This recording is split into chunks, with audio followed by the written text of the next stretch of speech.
আসসালামু আলাইকুম, কি অবস্থা সবার? তো আজকে মা মেয়ে মিলে দুজনে চলে যাচ্ছি বাজারের দিকে কিছু খাওয়ার জন্য।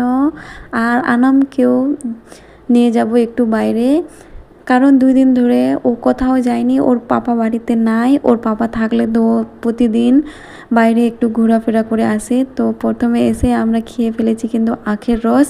আর আখের রস খেতে খেতে দেখে নিয়েছি ফুচকার দোকান। আর জানোই ফুচকার দোকান দেখবো আর খাবো না, এটা হতেই পারে না।